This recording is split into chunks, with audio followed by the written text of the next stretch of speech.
Hello friends, आज हम लोग 2016 और 17 के नेक्स्ट क्वेश्चन एंड नेट के इकोनॉमिक्स वाले क्वेश्चंस लेकर शुरू करने वाले हैं। ठीक है, तो हम लोग एक एक करके सारे क्वेश्चंस को देखेंगे और आज मैंने सिंपल क्वेश्चंस लिया है, पहले उनको देख लेते हैं, फिर बाद के सारे क्वेश्चंस को फिर से उसका अलग से वीडियो बनेगा। ओके, सो हम लोग शुरू करते हैं। पहला question, in consumption inferior goods have negative income effect, positive income effect, zero income effect or infinite income effect. So inferior goods have negative income effect.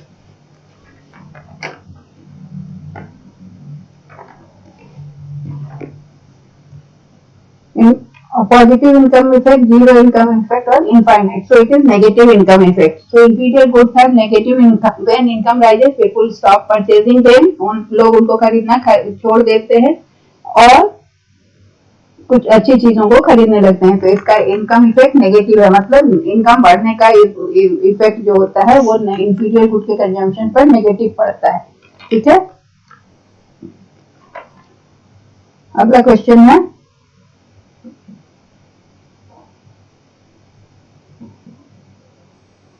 Demand उसी से मिलता जुलता उसी तरह का है।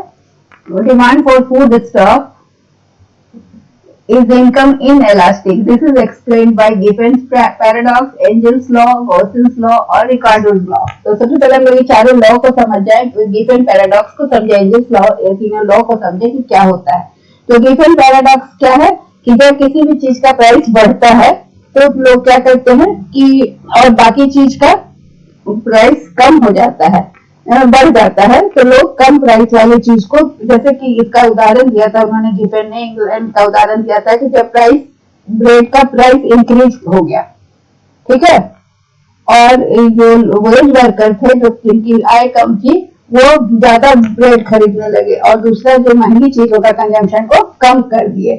तो ये गिबन पैराडॉक्स है। उसमें क्या होता है कि एक्सपेंसिव चीज को खरीदना बंद करके वो जो चीज सस्ती होती है उसका दाम बढ़ने पर भी लोग उसको खरीदना शुरू करते हैं। और एंजल्स लॉ क्या बताता है हमें? एंजल्स लॉ बताता है कि जब फूड डिमांड जो है, भोज्य पदार्थों का जो डिमांड है वो इनकम इनएलास्टिक होता है। ठीक है, तो ये क्वेश्चन का आंसर ये एंजल्स लॉ पर आधारित है। एंजल्स लॉ ये क्या बताता है?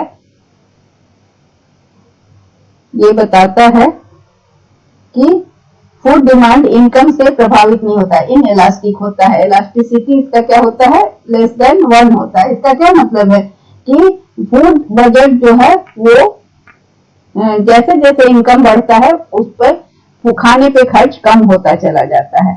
इसी वजह से food stuff is income inelastic is explained by Engel's law. Engel's law बताता है कि जैसे जैसे इनकम बढ़ता है लोगों का खाने पर खर्चा, फूड का बजट कम होता चला जाता है। गॉसिन्स लॉ क्या बताता है? गॉसिन्स का 2 लॉ है, first law and second law.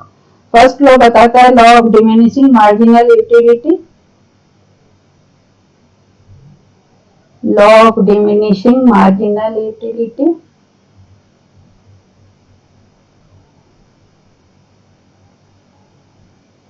Marginal utility and second law बताता है, 2 लॉ दिया है गॉसिन ने। सेकेंड लॉ बताता है law of equi marginal utility. Equi marginal utility ये क्या बताता है? सेकेंड लॉ की यूटिलिटी तब मैक्सिमम होता है जबकि हर यूनिट 2 पैसे का खर्च किया गया है उससे उसका मार्जिनल यूटिलिटी जो डिराइव हो रहा है वो इक्वल हो जाए। मतलब सपोज कि कोई जो मनी है उसको हम 4 चीजों पर इस तरह से इन्वेस्ट करें, इस तरह से डिस्ट्रीब्यूट करें कि हर चारों चीजों पर जो मनी डिस्ट्रीब्यूट किया गया है उससे जो हमें मार्जिनल यूटिलिटी मिल रही है, सीमांत उपयोगिता मिल रही है, और चारों से मिलने वाली सीमांत उपयोगिता इक्वल।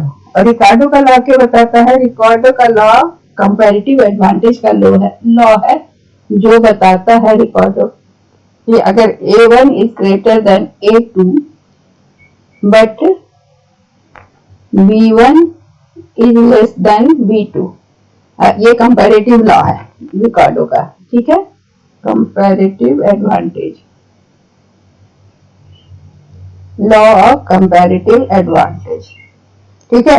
तो ये बता रहा है कि अगर पहला प्रोड्यूसर है तो उसको एब्सोल्यूट एडवांटेज हो रहा है दूसरा प्रोड्यूसर से, किसमें, पहला a unit of A produce करने में, और बी इसका उल्टा बी के प्रोड्यूस करने में क्या हो रहा है कि उसको कम एडवांटेज हो रहा है। तो ये रिकार्डो का लॉ है, ठीक है। तो इसमें हमारा आंसर है एंजिल्स लॉ, जो ये बतलाता है कि जैसे जैसे इनकम बढ़ता है फूड बजट कम होता जाता है, फूड पर खर्च होने वाला पैसा कम हो जाता है।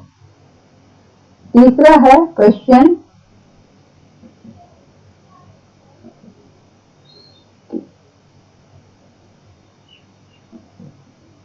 consider the following factors: free entry, advertising, goal of satisfactory profits. Which of these are part of Chamberlain's monopolistic competition?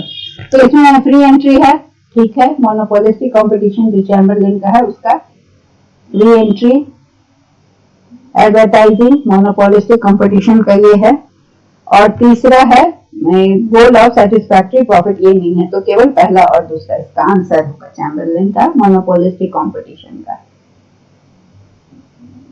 तीसरा क्वेश्चन के बाद अब हम फोर्थ नंबर क्वेश्चन पे चलते हैं। फोर्थ क्वेश्चन है non symmetric risk means a risk that can be eliminated by diversifying, a risk that cannot be eliminated by diversifying, a risk that can be eliminated without diversifying, a risk that cannot be eliminated।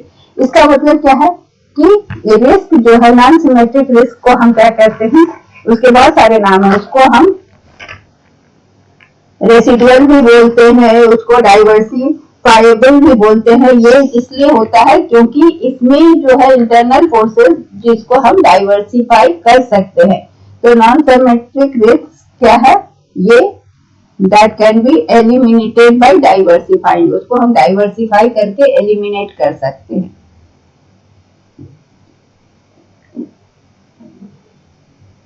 Non symmetric risk, ठीक है, जिसको कि हम diversify कर सकते हैं।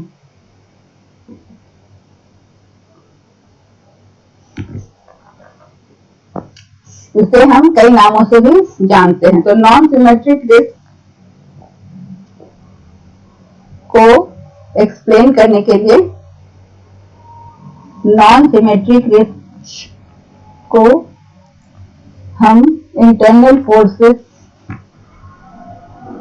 Non symmetric risk को internal forces के द्वारा डाइवर्सिफाई किया जा सकता है। इसको अनसिस्टेमैटिक भी बोलते हैं, नॉन सिमेट्रिक को अनसिस्टेमैटिक रिस्क भी बोलते हैं। इसलिए हो सकता है कि आपको बहुत जगह अनसिस्टेमैटिक लिखा हुआ मिले, ठीक है।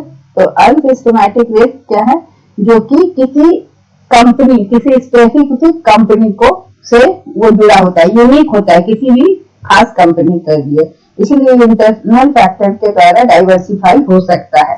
और इसे स्पेसिफिक रिस्क भी कहते हैं और डाइवर्सिफाइबल रिस्क भी कहते हैं, जो कि किसी एक खास कंपनी के लिए ही संभव होता है। तो हो सकता है कि किसी कंपनी में स्ट्राइक हो गया तो वो रिस्क केवल उसी कंपनी के लिए ही एलोकेटेड हो गया, सब कंपनी में उसके स्ट्राइक, तो उस कंपनी के स्ट्राइक से तो फर्क नहीं पड़ेगा, तो इसे हम नॉन सिमेट्रिक रिस्क कहते हैं, ठीक है। I think it is clear now. Now question number 4.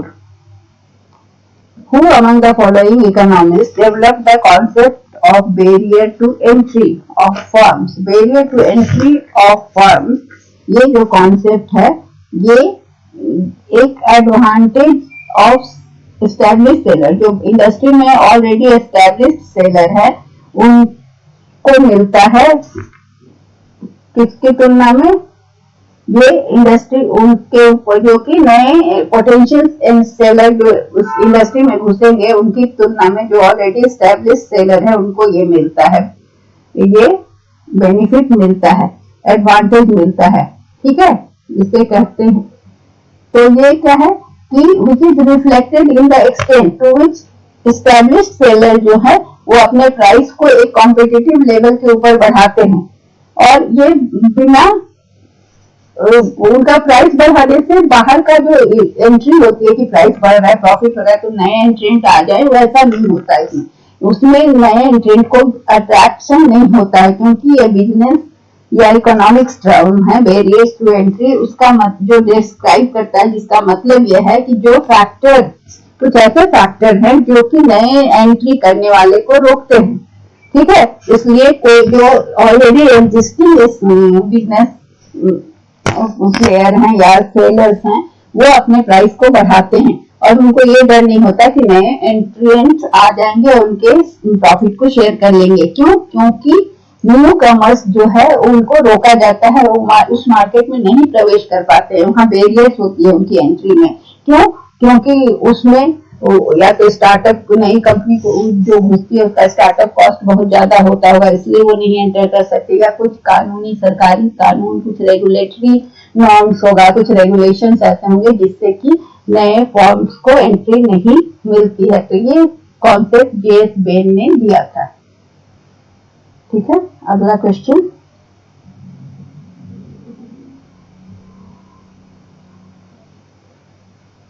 even fixed advantage, not average cost, even fixed average cost continues to fall. Fixed average cost continues to fall, the average variable cost begins to rise, because fixed cost output के साथ नहीं vary करता है। ये जैसे rent हुआ, ये insurance हुआ, जो तो वो तो फिक्स्ड है, वो अगर वो सेम रहता है, लेकिन अगर वो फॉल करता है तो average variable cost begins to rise. क्यों? क्योंकि अब एवरेज वेरिएबल कॉस्ट जो है वो वैरी करता है आउटपुट से, तो इसलिए जब रिटर्न ऑफ फैक्टर्स, जब रिटर्न जो आता है कंपनी को, वो अगर डिमिनिश करने लगता है तब वहां पर दिक्कत होती है।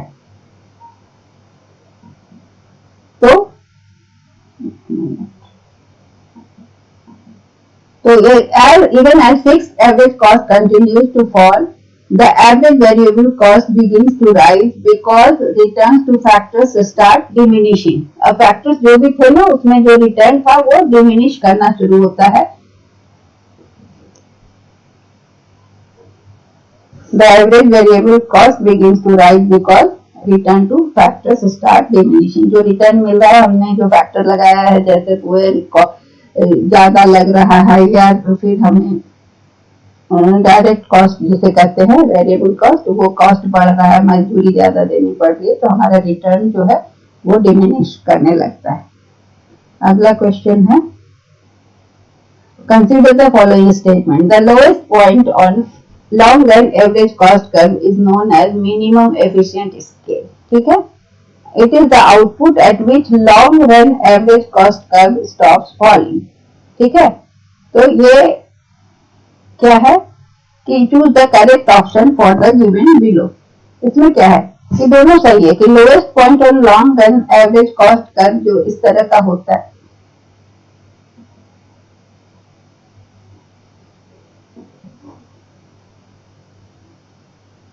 it is known as minimum efficient lowest point, ये minimum efficient scale, it is the output at which long run average cost जो है वो फॉल करना स्टॉप कर देता है, ये पॉइंट है।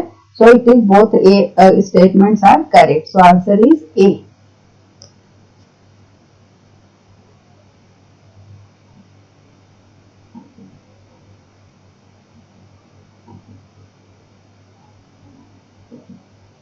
Which among the following is not a characteristic of an imperfect competition? Imperfect competition में क्या होता है कि प्रोडक्ट जो होता है होमोजेनस नहीं होता है। परफेक्ट कंपटीशन के प्रोडक्ट होमोजेनस होते हैं, इम्परफेक्ट कंपटीशन में पैकिंग अलग होता है, उनका नाम अलग होता है, तो प्रोडक्ट होमोजेनस नहीं होता है। तो ये जो है ये इम्परफेक्ट कंपटीशन का कैरेक्टरिस्टिक नहीं है। Perfect knowledge, free transport, free entry and entry of forms है condition, but this is not the condition.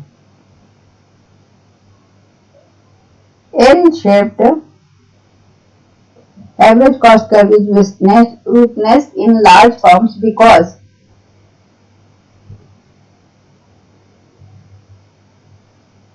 Only the law of increasing returns operates. Law of constant return. L-shaped curve is like this.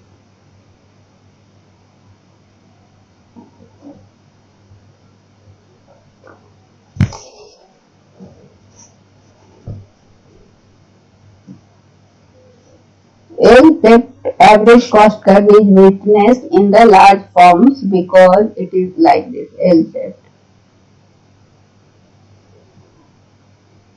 In the beginning क्या होता है, शुरू में output expanded through increase in plant size associated with variable factors.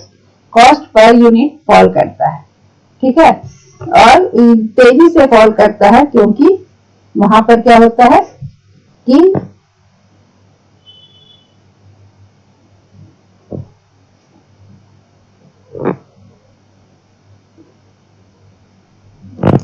वहां पर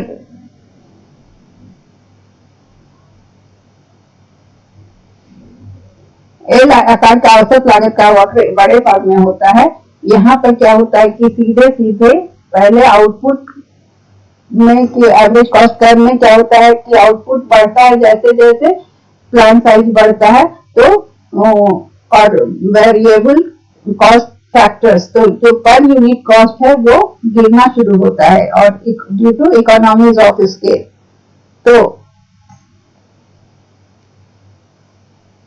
ये production cost fall करता है कंटिन्यूसली, और जब लेकिन फॉल इन प्रोडक्शन कॉस्ट क्या करता है, ये मैनेजरियल कॉस्ट को ऑफसेट करता है और total LAC falls with increase in scale. So which return, increasing return operates, है ना।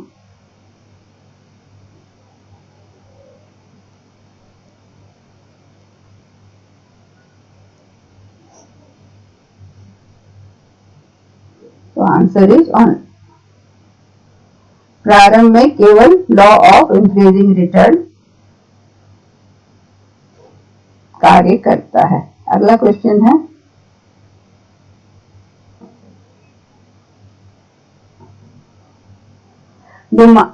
स्लट्सकी equation explains the, Slutsky equation क्या बताता है, प्राइस इफेक्ट को इनकम और सब्स्टिट्यूशन इफेक्ट में स्प्लिट करता है। So it is price effect, Slutsky equation में वो income effect plus substitution effect, है ना। तो ये इसको क्या कर, ये तीनों में स्प्लिट दिखाता है, price effect is equal to income plus substitution, और ये तीनों को दिखाता है, इसलिए इसे हम Slutsky equation explains the split between price, income and substitution effect. उसमें तीनों चीज दिखाता है कि प्राइस इफेक्ट कहाँ से प्राइस इफेक्ट हुआ, फिर वहां से इनकम इफेक्ट हुआ, और तीनों चीज को अलग अलग से दिखाता है। The statement that no one can be made better off without making someone worse off describes which of the following? So it is Pareto optimum. Pareto optimum explains that no one can be made, किसी को बेहतर नहीं बनाया जा सकता जब तक किसी को worse off. No one can be made better off without making someone worse off. किसी को की स्थिति को ये मतलब कम किए बिना दूसरे को अच्छा नहीं किया जा सकता। नैश इक्विलिब्रियम, नैश इक्विलिब्रियम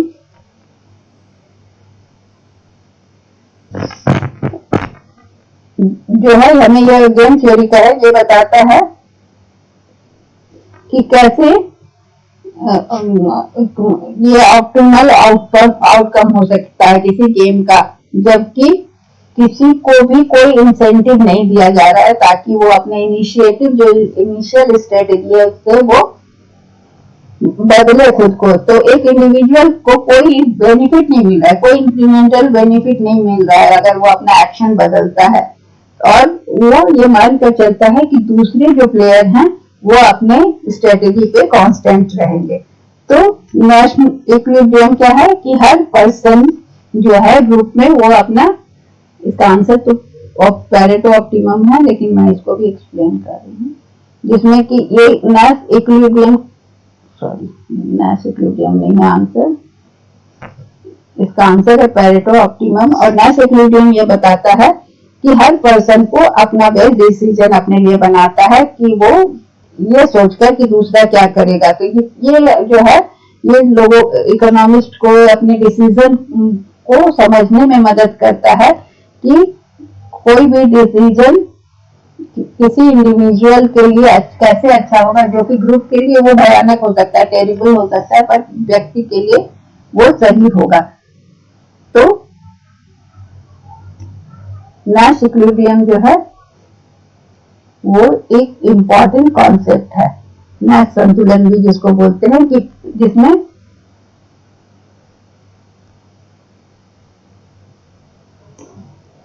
खेल का इष्टतम परिणाम, कोई एक खिलाड़ी क्या करता है कि अपना जो ऑप्टिमम उसका सॉल्यूशन होता है वो दूसरे खिलाड़ियों के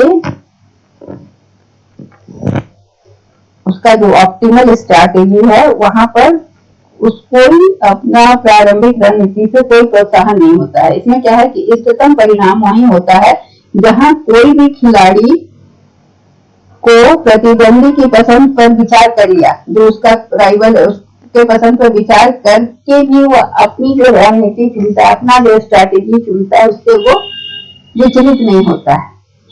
ओके, फिर है लो लेवल इक्विलिब्रियम ट्रैप। ये low level equilibrium trap economics का नेल्सन के द्वारा दिया गया कॉन्सेप्ट है, ये नेल्सन ने दिया है ये कॉन्सेप्ट। और उसमें क्या बताया कि लो लेवल जब पर कैपिटा इनकम होता है तो लोगों का जब पर कैपिटा इनकम बहुत कम होता है तो लोग बहुत मतलब इतने गरीब होते हैं कि ना तो वो बचत कर सकते हैं, ना तो इन्वेस्ट कर सकते, विनियोग भी नहीं कर सकते हैं। तो जब वो बचत नहीं करते हैं तो इन्वेस्टमेंट नहीं होता है, तो इससे क्या होता है कि वो इन्वेस्टमेंट नहीं होने से इकोनॉमी का नेशनल इनकम का ग्रोथ नहीं होता, क्योंकि उनके पास इनकम नहीं होता कि वो सेविंग कर सके, और सेविंग नहीं होता है तो इन्वेस्टमेंट नहीं होता, और इन्वेस्टमेंट नहीं होता है तो इकोनॉमी का इनकम, नेशनल इनकम नहीं बढ़ता है, नहीं बढ़ पाता है, क्योंकि नेशनल इनकम बढ़ाने के लिए इन्वेस्टमेंट होना चाहिए जो कि बचत से प्राप्त होता है, तो ये बचत कम होती है। कुर्नोथ इक्विलिब्रियम, कुर्नोथ का इक्विलिब्रियम क्या है? कुर्नोथ इक्विलिब्रियम जो है वो ओलिगोपॉली से जुड़ा हुआ है, ओलिगोपॉली का मॉडल है। ये बताता है कि ये इम्परफेक्ट कंपटीशन में बताता है कुर्नो मॉडल कि कोई भी क्वांटिटी कितना प्रोड्यूस करना है वो फर्म अपना चुनता है इंडिपेंडेंट रूप से, और इंडस्ट्री आउटपुट जो है वो इंडस्ट्री का आउटपुट का प्राइस डिटर्मिनेशन डिमांड से होता है। तो ये कहता है कि यह एक ऐसा इकोनॉमिक मॉडल है जहां पर जो फर्म आपस में compete कर रहे हैं वो ऐसी क्वांटिटी को चूज करते हैं प्रोड्यूस करने के लिए जो कि वो किसी से प्रभावित नहीं होते हैं, लेकिन एक साथ चूज करते हैं, इंडिपेंडेंटली चूज करते हैं। तो ये जब ये वैसी स्थिति में लागू होता है जहां फर्म जो है एक जैसे प्रोडक्ट बना रहे हैं, जैसे टायर बना रहे हैं, सारे लोग टायर बना रहे हैं, तो ये कहता है कि ये इसमें कुर्नोथ इक्विलिब्रियम में वो कार्टेल नहीं बनाते, बना के मतलब डिसाइड नहीं करते हैं कि एक ग्रुप बना लिया और आपस में तय किया, ऐसा नहीं होता। यहाँ पर एक साथ सब अपना करते हैं लेकिन इंडिपेंडेंट करते हैं, यहाँ पर कोई ग्रुप नहीं बना होता, ना कोई कार्टेल बना होता है, और वहां पर इंडिपेंडेंटली और साइमल्टेनियसली प्रोड्यूस करते हैं और उसके बाद उसमें वो अपना प्रॉफिट देखते हैं। मतलब यहाँ पर कॉल्यूजन भी नहीं होता है, ना तो ग्रुप बनता है, यहाँ सब इंडिपेंडेंट करते हैं। ए कार्टेल एम्स, कार्टेल क्या होता है?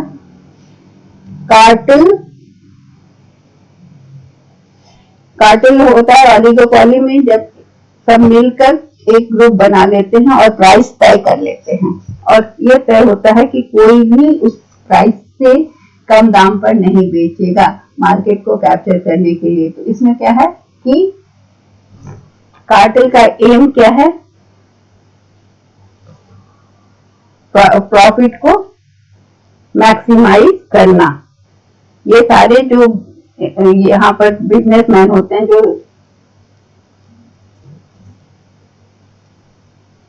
ज्वाइंट प्रॉफिट को मैक्सिमाइज करना है, ठीक है।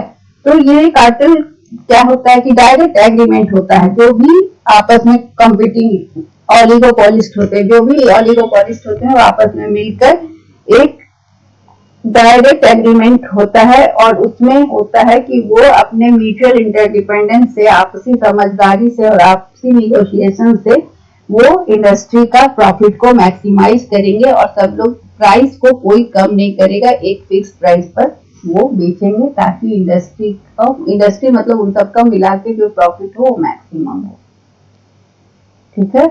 अब last question, question number 13, that is on multiplier. So it is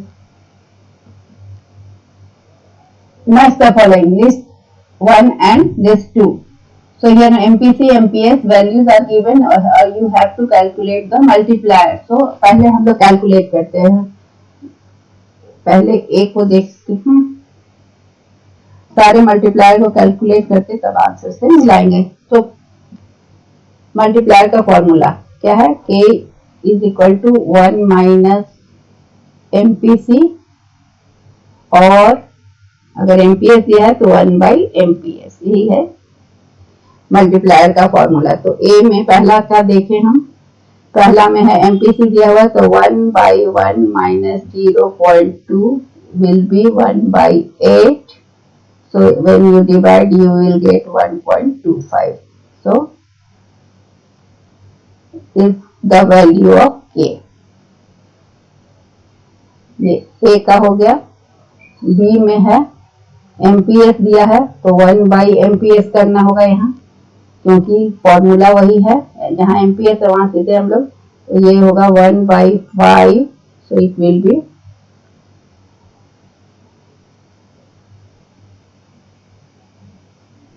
K is equal to 2, 5 to the 10, है ना। अगर ये 5 है, यहाँ 0.5 है, तो इसको ऊपर करेंगे तो ये पॉइंट हटेगा तो 10 हो जाएगा। तीसरा है सिंपल मैथ्स है, इसलिए मैं नहीं समझा रही हूँ, सीधे निकाल दे रही हूँ, 1 minus 0.75. So it will MPS, it is MPS again, so sorry, it is wrong, it will be not here, only 0.75, 0.75. So it will be like this, 100 by 75, so in 3 in 4, so it will be 1.33. So it is here 1.33. We calculated, and this is 2. So last one is 4, 1 by 1 minus MPC. So it is 1 by 1 minus 0.4. So it is 1 by 6.6, 1 by 0.6. So it will be 1.66.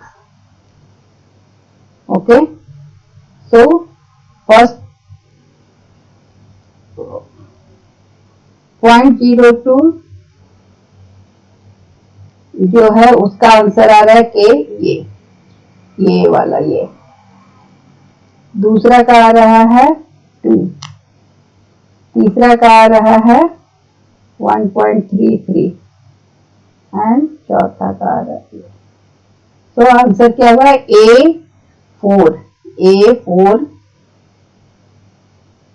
B1, A4, B1, C3 and D4. So answer is this. So that's all. ये cut किया है मैंने यहाँ पर, क्योंकि अगर मैं clear करूँ तो पूरा क्लियर हो जाएगा, इसलिए मैंने इसको कट कर दिया है। So that's all for today. Thank you.